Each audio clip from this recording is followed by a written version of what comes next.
A very good morning to everyone. Welcome back at BBBN online class. आज अपन बात करते हैं बिजनेस स्टडीज के क्लास 11th की. In our previous class we have discussed about the insurance.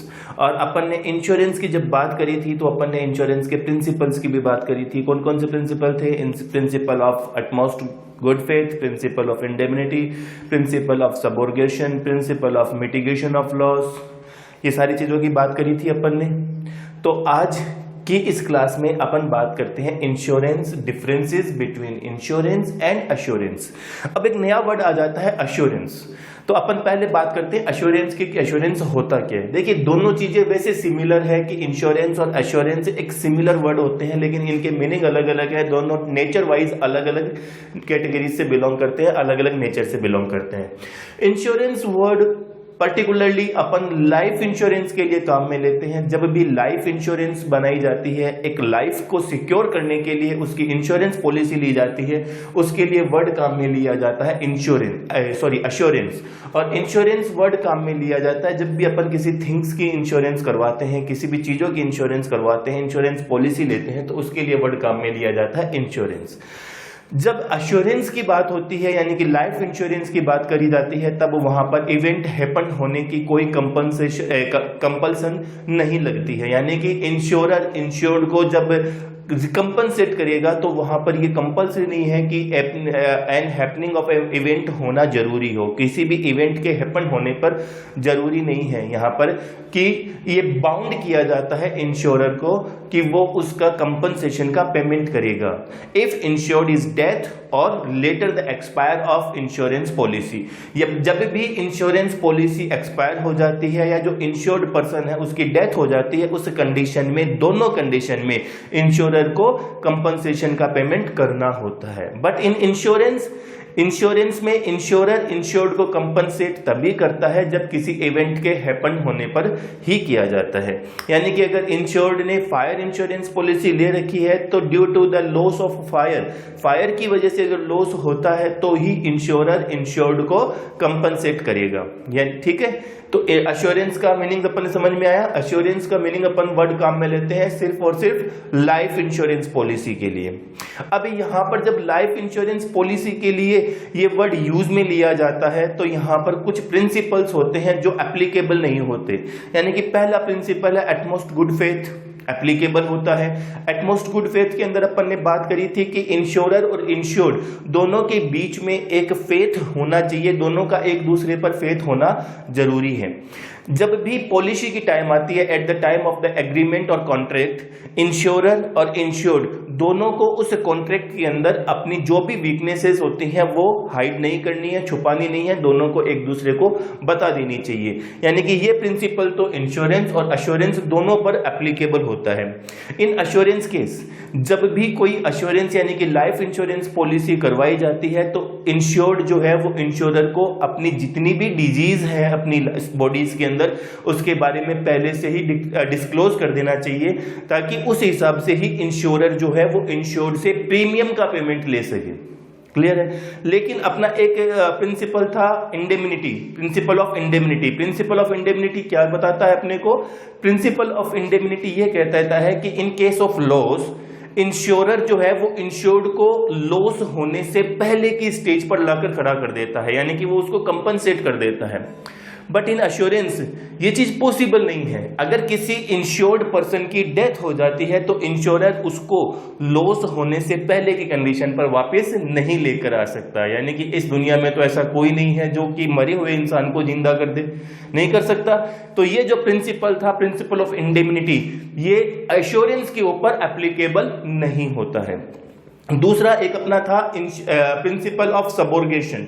Subrogation का मतलब अपन ने बताया था कि जब इंश्योरर इंश्योर्ड को कंपनसेट कर देता है तो जो जिस मटेरियल का लॉस होता है उसका ओनर कौन हो जाता है? इंश्योरेंस कंपनी हो जाती है. क्लियर है. बट इन अश्योरेंस जब किसी इंश्योर्ड पर्सन की डेथ हो जाती है तो उसकी बॉडी को भी इंश्योरेंस कंपनी लेकर कुछ नहीं कर सकती, यानी कि उसकी ओनरशिप ट्रांसफर नहीं हो सकती, वो उस बॉडी को लेकर नहीं जा सकते. तो ये दोनों जो प्रिंसिपल हैं वो यहां पर अश्योरेंस के ऊपर एप्लीकेबल नहीं होते हैं, ये भी ध्यान रखना है. अब अपन बात कर रहे हैं डिफरेंसेस की. तो अपन ने 3 कॉलम बनाए. पहला कॉलम सीरियल नंबर, फिर इंश्योरेंस और assurance. First number, insurance in contract of insurance the insured must suffer a loss to claim the compensation. यानी कि इंश्योरेंस के अंदर अपन ने बात करी कि इंश्योर्ड को कंपनसेशन लेने के लिए सफर होना जरूरी है, लॉस होना मस्ट है। अगर उसको लॉस होगा तो ही इंश्योरर इंश्योर्ड को कंपनसेट करेगा, अदरवाइज इंश्योरर इंश्योर्ड को कंपनसेट नहीं करेगा। But in assurance, in contract of assurance the sum assured is bound to be paid whether insured suffer a loss और नॉट। अश्योरेंस के अंदर यह बाउंड किया जाता है इंश्योरर को कि उसको कंपनसेशन का पेमेंट करना है, whether the insured is suffered A loss और नॉट। अगर सफर्ड जो इंश्योर्ड है उसको कोई लॉस होता हो या नहीं होता हो, दोनों कंडीशन में उसको इंश्योरर को यह बाउंड किया जाता है कि वो कंपनसेट का पेमेंट करेगा। सेकेंड अपन ने पॉइंट लिखा है, the term insurance is used when risk is uncertain it may और मे नॉट हैपन। यानी कि इंश्योरेंस के अंदर जब किया जाता है जब रिस्क अनसर्टेन हो। अनसर्टेन का मतलब कि रिस्क हो भी सकती है और नहीं भी हो सकती। But in assurance the term assurance is used when risk is certain and it is bound to be happen. और इसको ये किया जाता है कि ये हैपन होगा ही, यानी कि हर एक इंसान चाहे वो कभी भी हो, कोई अर्ली एज में और कोई अपनी ओल्ड एज में उसकी डेथ होती है, यानी कि ये सर्टेन है कि उस इंसान की डेथ तो होगी। क्योंकि अश्योरेंस वर्ड अपन ने किसके लिए यूज लिया है? लाइफ इंश्योरेंस के लिए, एक पर्टिकुलर लाइफ के लिए वर्ड काम में लिया है, तो उस लाइफ का एंड तो होना है, भले ही वो अर्ली एज में हो और ओल्ड एज में हो। थर्ड अपन बात करते हैं, in insurance company compensate is paid only and on happening of event. Insurance के अंदर जैसा कि अपन ने पहले भी डिस्कस किया है कि इंश्योरेंस में इंश्योरर इंश्योर्ड को कंपनसेशन तभी पेमेंट करता है जब किसी इवेंट का हैपन होता है, इवेंट घटित होता है। यानी कि सपोज अगर आपने फायर इंश्योरेंस पॉलिसी ले रखी है और आपको अगर लॉस हो जाता है ड्यू टू फायर, तो ही इंश्योरर जो है वो इंश्योर्ड को कंपनसेट करेगा। अगर आपको लॉस कोई अदर रीजन से होता है तो इंश्योरर इंश्योर्ड को लॉस का कंपनसेशन नहीं करेगा। But in assurance the compensation paid whether the event happen और नॉट। यानी कि अश्योरेंस में इंश्योरर जो होता है वो इंश्योर्ड को कंपनसेशन का पेमेंट करता है चाहे इवेंट हैपन हो या नहीं हो। जैसा कि अपन ने बताया कि इंश्योरर इंश्योर्ड को कंपनसेशन का पेमेंट करेगा अगर इंश्योर्ड की डेथ हो जाती है तब भी, और अगर इंश्योरेंस पॉलिसी जो कॉन्ट्रैक्ट लिया है वो कॉन्ट्रैक्ट एक्सपायर हो जाता है तब भी। यानी कि दोनों कंडीशन में इंश्योरर को इंश्योर्ड को कंपनसेशन देना होता है। फोर्थ पॉइंट अपन ने लिखा कि इंश्योरेंस के एग्जाम्पल की बात करी तो एग्जाम्पल लेते हैं अपन like fire insurance, marine insurance, ठीक है।